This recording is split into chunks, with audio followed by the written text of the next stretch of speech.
നമസ്കാരം, mini time ന്യൂസിലേക്ക് സ്വാഗതം. ഞാൻ നിതിൻ. പ്രധാന വാർത്തകൾ. സംസ്ഥാനത്ത് നിർണായകമായ ഉപതെരഞ്ഞെടുപ്പ് നടന്നുകൊണ്ടിരിക്കെ സർക്കാരിനെയും പാർട്ടിയെയും വെട്ടിലാക്കി വീണ്ടും EP ജയരാജൻ രംഗത്ത്. തൻ്റെ ആത്മകഥയിലേതെന്ന് പറഞ്ഞു പ്രചരിക്കുന്ന വാർത്തകൾ അടിസ്ഥാനരഹിതമാണെന്ന് EP ജയരാജൻ. ആത്മകഥ വിവാദം കൊടുമ്പിരി കൊണ്ടിരിക്കെ EP ജയരാജനെ അനുകൂലിച്ച് PV അൻവർ MLA.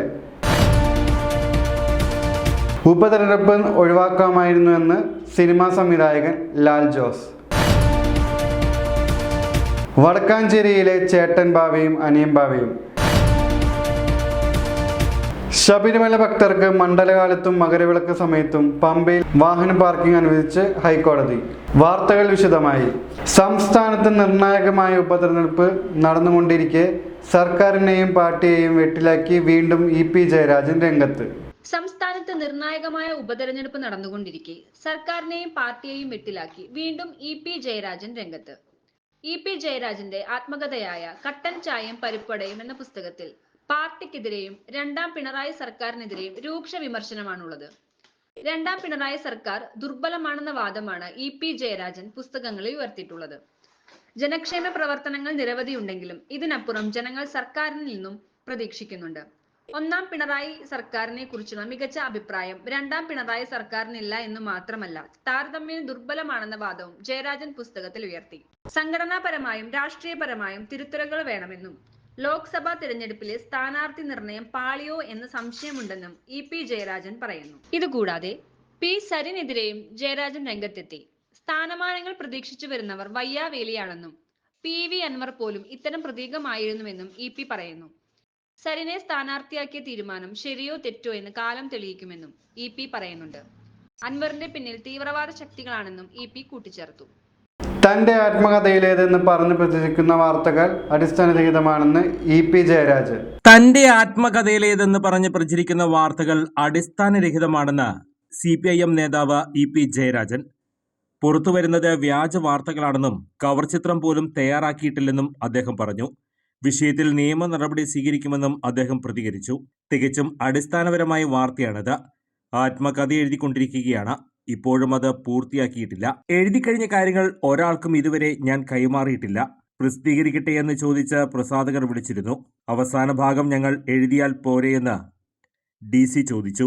അത് പറ്റില്ലെന്നും ഞാൻ തന്നെ എഴുതുമെന്നും ഞാൻ പറഞ്ഞു. മാതൃഭൂമിയോട് ചോദിച്ചിട്ടുണ്ട്. ആർക്ക് നൽകുമെന്ന് ഞാൻ ആലോചിക്കാമെന്ന് പറഞ്ഞതാണ്. കവർ ചിത്രവും തയ്യാറാക്കിയിട്ടില്ല. ഞാൻ എൻ്റെ രാഷ്ട്രീയ ചരിത്രമാണ് എഴുതിക്കൊണ്ടിരിക്കുന്നത്, EP ജയരാജൻ പറഞ്ഞു. ആർക്കും പ്രസിദ്ധീകരിക്കാനുള്ള അനുമതി നൽകിയിട്ടില്ലെന്നും ഈ പറയുന്നത് മുഴുവൻ അസംബന്ധമാണെന്നും EP ജയരാജൻ കൂട്ടിച്ചേർത്തു. പുറത്തുവരുന്ന കാര്യങ്ങൾ പുസ്തകത്തിൽ എഴുതിയിട്ടില്ലെന്നും ഈ കാര്യങ്ങൾ എഴുതാൻ ഉദ്ദേശിക്കുന്നുമില്ലെന്നും EP ജയരാജൻ വ്യക്തമാക്കി. തെരഞ്ഞെടുപ്പ് മുൻനിർത്തി ബോധപൂർവം സൃഷ്ടിച്ച വാർത്തയാണിതെന്നാണ് EP ജയരാജന്റെ പ്രതികരണം. ആത്മകഥ വിവാദം കൊടുമ്പിരി കൊണ്ടിരിക്കെ EP ജയരാജനെ അനുകൂലിച്ച് PV അൻവർ MLA. ആത്മകഥാ വിവാദം കൊടുമ്പിരി കൊണ്ടിരിക്കെ EP ജയരാജനെ അനുകൂലിച്ച് PV അൻവർ MLA. EP ജയരാജനെ ഒതുക്കുന്നതാണെന്നും അദ്ദേഹം വെറും സാധു മനുഷ്യനാണെന്നും PV അൻവർ പറഞ്ഞു. EP വിവാദം വിശ്വാസയോഗ്യമായി തോന്നിയില്ല എന്നതാണ് അൻവറിന്റെ അഭിപ്രായം. ചേലക്കര തിരഞ്ഞെടുപ്പിന്റെ അടിസ്ഥാനത്തിൽ നടക്കുന്ന ഒരു വലിയ ഗൂഢാലോചനയാണിത്. ഈ തിരഞ്ഞെടുപ്പിൽ 50% CPIM വോട്ട് ചോരും. അതുകൊണ്ട് ജയരാജന്റെ പുസ്തകം ഏൽപ്പിച്ചയാളെ CPIM വിലക്കുവാങ്ങി അൻവറിനെ വർഗീയവാദിയാക്കി ചിത്രീകരിച്ചു. ഇതിന് P ശശിയുടെയും മുഹമ്മദ് റിയാസിന്റെയും പിണറായി വിജയന്റെയും അനുവാദം ഉണ്ടാകും. EP ഒരു സാധു മനുഷ്യനാണെന്നും അദ്ദേഹത്തെ പിണറായി ഒതുക്കുന്നത് മരുമകനെ മുഖ്യമന്ത്രിയാക്കാനാണെന്നും PV അൻവർ ആരോപിച്ചു. ഉപതെരഞ്ഞെടുപ്പ് ഒഴിവാക്കാമായിരുന്നുവെന്ന് സിനിമാ സംവിധായകൻ ലാൽ ജോസ്. ഉപതെരഞ്ഞെടുപ്പ് ഒഴിവാക്കാമായിരുന്നുവെന്ന് സിനിമാ സംവിധായകൻ ലാൽ ജോസ് പറഞ്ഞു. ഇങ്ങനെ ജനങ്ങളുടെ കാശ് കുറെ പോകുന്നുണ്ട്. ചേലക്കരയിൽ വികസനം വേണം. സ്കൂളുകൾ മെച്ചപ്പെട്ടു, പക്ഷേ റോഡുകൾ ഇനിയും മെച്ചപ്പെടണം. തുടർച്ചയായി ഭരിക്കുമ്പോൾ പരാതികൾ ഉണ്ടാകും. തനിക്ക് സർക്കാരിനെതിരെ പരാതിയില്ല. ചേലക്കരയിൽ മത്സരം പ്രവചനാതീതമാണ്. കൊണ്ടാഴി പഞ്ചായത്തിലെ മായന്നൂർ LP സ്കൂളിലെ 97-ാം ബൂത്തിൽ ലാൽ ജോസ് വോട്ട് രേഖപ്പെടുത്തി. വടക്കാഞ്ചേരിയിലെ ചേട്ടൻ ബാവയും അനിയൻ ബാവയും. രാജശേഖരൻ കടമ്പാട്ട് തയ്യാറാക്കിയ റിപ്പോർട്ട് കാണാം. ഇരുമെയ്യാണെങ്കിലും ഒറ്റ മനസ്സായി കഴിയുന്ന രണ്ടുപേരുണ്ട് തൃശൂർ ജില്ലയിലെ വടക്കാഞ്ചേരിയിൽ. നാട്ടുകാർ ഇവരെ ചേട്ടൻ ബാബ, അനിയൻ ബാബ എന്ന് വിളിക്കും. വടക്കാഞ്ചേരി ചാലിക്കുന്ന് കോളനിയിൽ പാലിയത്ത് പറമ്പിൽ തങ്കമ്മയുടെയും കുഞ്ഞുണിയുടെയും മക്കളായ ദീപനും ദിനേശനുമാണ് ഊണിലും ഉറക്കത്തിലും ഒരുമിച്ച് കഴിയുന്നത്. ഇവർ ഒരുമിച്ചല്ലാതെ ഒരു കാര്യവുമില്ല. മാതാപിതാക്കൾ മരിക്കും മുമ്പ് ഇവരോട് പറഞ്ഞു, മക്കളെ നിങ്ങൾ ഒരിക്കലും വേർപിരിഞ്ഞ് ജീവിക്കരുത്.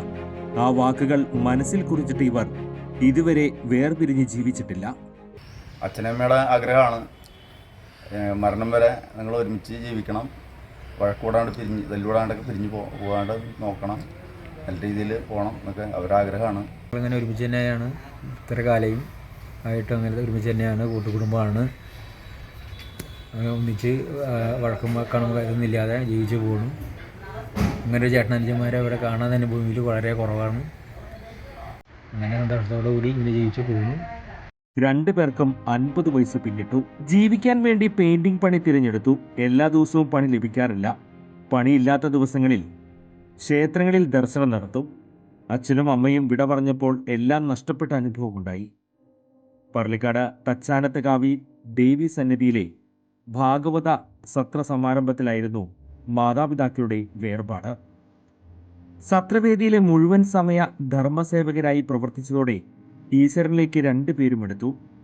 ജീവിതത്തിൽ ഒരു പൈസ പോലും നീക്കിയിരിപ്പില്ലാത്ത ഇവർ എന്തെങ്കിലും ജോലി കിട്ടുമെന്ന് കരുതി എംപ്ലോയ്മെന്റിൽ പേർ രജിസ്റ്റർ ചെയ്ത് കാത്തിരുന്നു. എന്നാൽ ഇതുവരെയും ഒരു കാർഡ് പോലും ലഭിച്ചില്ല. OBC പെരുങ്കൊല്ലൻ വിഭാഗത്തിൽപ്പെട്ടവരായിട്ട് പോലും ഇവരെ സർക്കാർ അവഗണിച്ചു. രാജസേനന്റെ സിനിമയിലെ നരേന്ദ്രപ്രസാദിന്റെ കുട്ടൻ ബാവയും രാജബി ദേവിന്റെ കുഞ്ഞൻ ബാവയും സ്വയം അധ്വാനിച്ച് ജീവിതം കരിപ്പിടിപ്പിച്ചതുപോലെ ഒരു നല്ല കാലം മുന്നിൽ കണ്ട് ജീവിതം തള്ളി നീക്കുകയാണ് ദീപനും ദിനേശും. ഒരിടവേള. എങ്ങനെയുണ്ട് പുതിയ സ്ഥലം? തൃശ്ശൂര് പൊള്ളിയല്ലേ ഗടി. അമ്മിമോനെ ഹാപ്പി അല്ലേ? പിന്നെ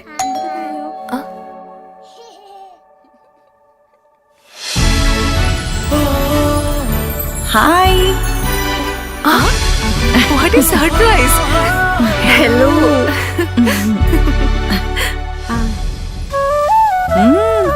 കൊള്ളാലോ. അല്ലെങ്കിലും നിന്റെ തീരുമാനങ്ങളൊന്നും ശരിയായിരുന്നില്ലേ?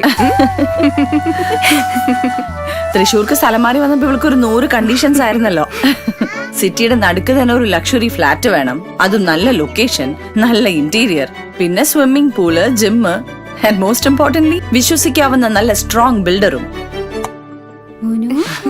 ഇതെല്ലാം ചേർന്ന ഒറ്റ ഓപ്ഷൻ എനിക്ക് ഉണ്ടായിരുന്നുള്ളൂ, Orex builders.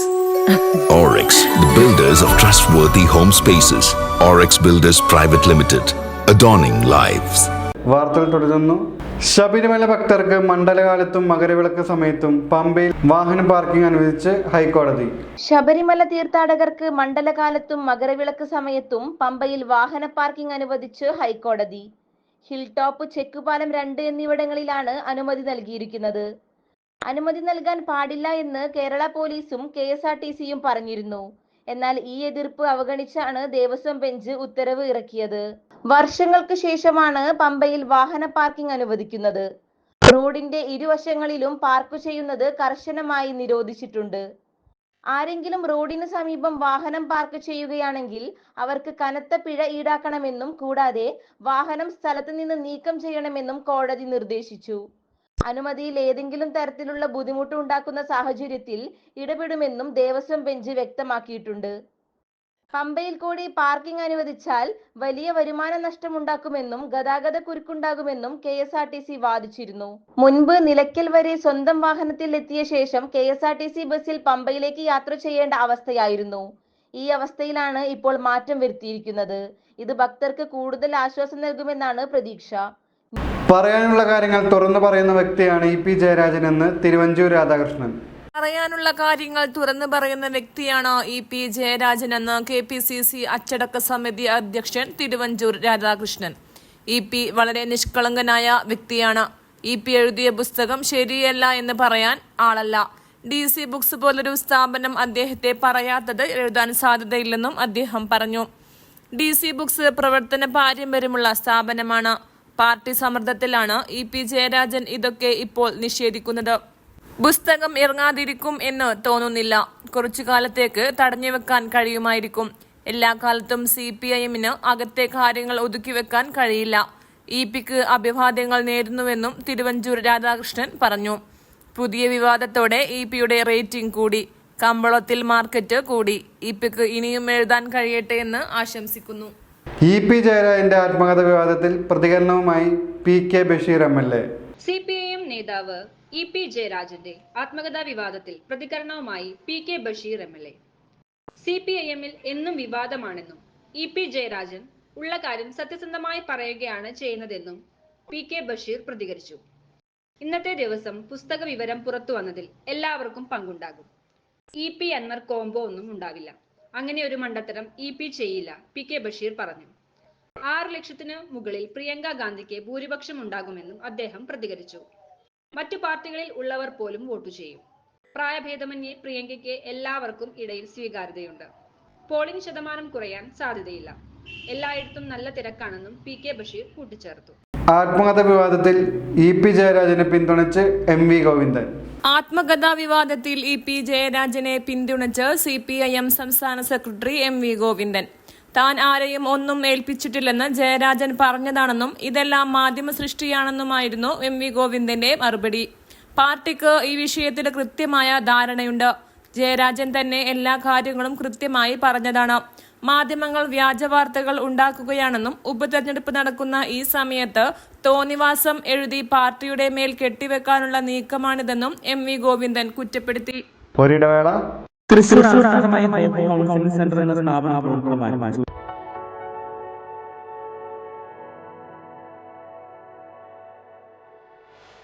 Hope psychology counselling സെന്ററിൽ കുട്ടികൾ, കൗമാരക്കാർ, മുതിർന്നവർ, പ്രായമായവർ എന്നിവർക്കായി സമഗ്രമായ മാനസിക സേവനങ്ങൾ, എല്ലാവരുടെയും മാനസിക ക്ഷേമത്തിലേക്കുള്ള ഒരു പുതിയ യാത്രയുടെ തുടക്കം കുറിക്കാൻ hope counselling centre, opposite Saroja hospital, Shoranur road, Thrissur. വാർത്തകൾ തുടരുന്നു. EP ജയരാജന്റെ ആത്മകഥ കാലത്തിന്റെ കണക്ക് ചോദിക്കലാണെന്ന് K സുധാകരൻ. CPIM നേതാവ് EP ജയരാജന്റെ ആത്മകഥ കാലത്തിന്റെ കണക്ക് ചോദിക്കലാണെന്ന് KPCC അധ്യക്ഷൻ K സുധാകരൻ. ഉമ്മൻചാണ്ടിയെ അപമാനിച്ചതിലുള്ള തിരിച്ചടിയാണിതെന്ന് സുധാകരൻ പറഞ്ഞു. ഇടതുപക്ഷത്തിന്റെ ദൗർബല്യം ദിനംപ്രതി കൂടുകയാണെന്ന് അദ്ദേഹം മാധ്യമങ്ങളോട് പറഞ്ഞു. ജയരാജൻ പാർട്ടിക്കകത്ത് നിൽക്കുമോ എന്ന ആശങ്ക ഉയർത്തുന്നതാണ് ആത്മകഥയുടെ വരികളെന്നും അദ്ദേഹം പറഞ്ഞു. EP ജയരാജൻ പറയുന്നത് ശുദ്ധ അസംബന്ധമാണ്. കേരളത്തിലെ ഏറ്റവും പ്രമുഖമായ DC ബുക്സ് വളരെ പ്രശസ്തമായ സ്ഥാപനമാണ്. ആ സ്ഥാപനത്തിന്റെ അകത്തുനിന്നും അനാവശ്യമായ അപഖ്യാതികളും അപവാദങ്ങളും പ്രചരിപ്പിക്കുന്ന പാരമ്പര്യം അവർക്കുണ്ടായിട്ടില്ലെന്നും സുധാകരൻ പറഞ്ഞു. ഈ ഭരണത്തിൽ ഇടതുപക്ഷക്കാർക്ക് പോലും തൃപ്തിയില്ലെന്നും അദ്ദേഹം കൂട്ടിച്ചേർത്തു. സരിൻ അവസരവാദ സ്ഥാനാർത്ഥിയാണെന്ന് പറഞ്ഞ് സുധാകരൻ വ്യക്തിപരമായി അപമാനിക്കുന്ന പരാമർശങ്ങളും വാർത്താ സമ്മേളനത്തിൽ ഉന്നയിച്ചു. 2 ദിവസം മുമ്പ് മുഖ്യമന്ത്രിയെ അതിരൂക്ഷമായി വിമർശിച്ച് സോഷ്യൽ മീഡിയയിൽ എഴുതിയ ഒരാളെ പിടിച്ച് സ്ഥാനാർത്ഥിയാക്കി. ചിഹ്നം കൊടുത്തതുമില്ല, സ്ഥാനാർത്ഥിയാക്കുകയും ചെയ്തു. എന്നിട്ട് മണ്ണിനും പുണ്ണിനും കൊള്ളാത്ത ആണോ പെണ്ണോ എന്ന് തിരിയാത്ത രീതിയിൽ അദ്ദേഹത്തെ മാറ്റിയെടുത്തത് എന്തിനാണെന്ന് തനിക്കറിയില്ല എന്നായിരുന്നു സുധാകരൻ പറഞ്ഞത്. EP ജയരാജനെ പുകഴ്ത്തിയും പിന്തുണ അറിയിച്ചും K സുരേന്ദ്രൻ. EP ജയരാജനെ പുകഴ്ത്തിയും പിന്തുണ അറിയിച്ചും BJP സംസ്ഥാന അധ്യക്ഷൻ K സുരേന്ദ്രൻ. CPM സമ്പൂർണ്ണ തകർച്ചയിലേക്ക് പോവുകയാണ്. അതിന്റെ തെളിവാണ് EP ജയരാജന്റെ വെളിപ്പെടുത്തലുകൾ. അധികാരവും സമ്പത്തും ഒരു കുടുംബത്തിലേക്ക് കേന്ദ്രീകരിക്കുന്നുവെന്ന് EP പറഞ്ഞു വെക്കുന്നു. പിണറായി വിജയന്റെ കുടുംബാധിപത്യമാണ് പാർട്ടിയിൽ. മരുമകനിലേക്ക് അധികാര കൈമാറ്റം നടത്താനുള്ള വ്യഗ്രതയിലാണ് മുഖ്യമന്ത്രിയെന്നും K സുരേന്ദ്രൻ വിമർശിച്ചു. EP ജയരാജനെയും തോമസ് ഐസക്കിനെയും MA ബേബിയെയും ഒക്കെ ഒഴിവാക്കിയാണ് CPM മുന്നോട്ട് പോകുന്നത്. EP ഒന്നുകൊണ്ടും ഭയക്കേണ്ടതില്ല. CPM-ന്റെ മുതിർന്ന നേതാവാണ് അദ്ദേഹം. കേന്ദ്ര കമ്മിറ്റി അംഗമാണ്. അദ്ദേഹം പറഞ്ഞ കാര്യങ്ങളിൽ ഉറച്ചു നിൽക്കണം. EP-യോട് പിണറായിയും പാർട്ടിയും കാണിച്ചത് നീതി നിഷേധമാണ്. ബിനോയ് വിശ്വം ഉൾപ്പെടെയുള്ളവരെ പ്രകാശ് ജാവ്ദേക്കർ കണ്ടിട്ടുണ്ട്. എന്നിട്ടും എന്തിനാണ് EP-ക്കെതിരെ മാത്രം നടപടിയെടുത്തത്? Palakkad P സരിനെ CPM സ്ഥാനാർത്ഥിയാക്കിയത് UDF-നെ സഹായിക്കാനാണെന്നും K Surendran കുറ്റപ്പെടുത്തി. EP ജയരാജന്റെ ആത്മകഥ വിവാദത്തിൽ പ്രതികരണവുമായി മന്ത്രി P രാജീവ്. EP ജയരാജന്റെ ആത്മകഥാ വിവാദത്തിൽ പ്രതികരണവുമായി മന്ത്രി P രാജീവ്. ആത്മകഥ ഇല്ലെന്ന് EP തന്നെ വ്യക്തമാക്കിയിട്ടുണ്ടെന്നും തിരഞ്ഞെടുപ്പ് ദിവസം ഇത്തരമൊരു വാർത്ത വരുന്നതിന് പിന്നിൽ ആസൂത്രിത നീക്കമുണ്ടായെന്ന് സംശയിക്കുന്നതായും അദ്ദേഹം പ്രതികരിച്ചു. വോട്ടിങ്ങിന് പോകുന്ന ദിവസം ഒരു കഥയുമായി ഇറങ്ങുന്നു. അതിനെ ആസൂത്രിത ഗൂഢാലോചനയായി കരുതണമെന്നും പി രാജീവ് കൂട്ടിച്ചേർത്തു. EP ജയരാജന്റെ ആത്മഹത്യ വിവാദത്തിൽ പ്രതികരണവുമായി TP രാമകൃഷ്ണൻ. EP ജയരാജന്റെ ആത്മകഥാ വിവാദത്തിൽ പ്രതികരണവുമായി LDF convener TP Ramakrishnan. EP അങ്ങനെ ബോധപൂർവം പ്രചാരവേല സൃഷ്ടിക്കുന്ന ആളല്ലെന്ന് TP രാമകൃഷ്ണൻ പറഞ്ഞു. EP പറയാത്ത കാര്യങ്ങൾ ബുക്കിലുണ്ട് എന്ന് പറയുന്നത് വലിയ ഗൂഢാലോചനയുടെ ഭാഗമാണെന്ന് വ്യക്തമാക്കിയ അദ്ദേഹം പ്രകാശനം ഉൾപ്പെടെയുള്ള കാര്യങ്ങൾ വിശദമാക്കേണ്ടത് EP ആണെന്നും പറഞ്ഞു. EP പറയുന്നതാണോ പ്രസാധകർ പറയുന്നതാണോ വിശ്വസിക്കാൻ കഴിയുക എന്നത് പരിശോധനയിൽ മാത്രമാണ് വ്യക്തമാകൂ എന്നും അദ്ദേഹം പറഞ്ഞു. പരിപ്പുവടയ്ക്കും കട്ടൻ ചായയ്ക്കും ആരും എതിരല്ലെന്നും പാർട്ടി തീരുമാനം ആലോചിച്ച ശേഷം വ്യക്തമാക്കുമെന്നും ഇദ്ദേഹം വ്യക്തമാക്കി. പ്രധാന വാർത്തകൾ വീണ്ടും. സംസ്ഥാനത്ത് നിർണായകമായ ഉപതെരഞ്ഞെടുപ്പ് നടന്നുകൊണ്ടിരിക്കെ സർക്കാരിനെയും പാർട്ടിയെയും വെട്ടിലാക്കി വീണ്ടും EP ജയരാജൻ രംഗത്ത്. തൻ്റെ ആത്മകഥയിലേതെന്ന് പറഞ്ഞ് പ്രചരിക്കുന്ന വാർത്തകൾ അടിസ്ഥാനരഹിതമാണെന്ന് EP ജയരാജൻ. ആത്മകഥ വിവാദം കൊടുമ്പിരി കൊണ്ടിരിക്കെ EP ജയരാജനെ അനുകൂലിച്ച് PV അൻവർ MLA. ഉപതെരഞ്ഞെടുപ്പ് ഒഴിവാക്കാമായിരുന്നുവെന്ന് സിനിമാ സംവിധായകൻ ലാൽ ജോസ്. വടക്കാഞ്ചേരിയിലെ ചേട്ടൻ ബാവയും അനിയൻ ബാവയും. ശബരിമല ഭക്തർക്ക് മണ്ഡലകാലത്തും മകരവിളക്ക് സമയത്തും പമ്പയിൽ വാഹന പാർക്കിംഗ് അനുവദിച്ച് ഹൈക്കോടതി. ഇതോടുകൂടി വാർത്താ ബുള്ളറ്റിൻ അവസാനിച്ചു. നന്ദി, നമസ്കാരം.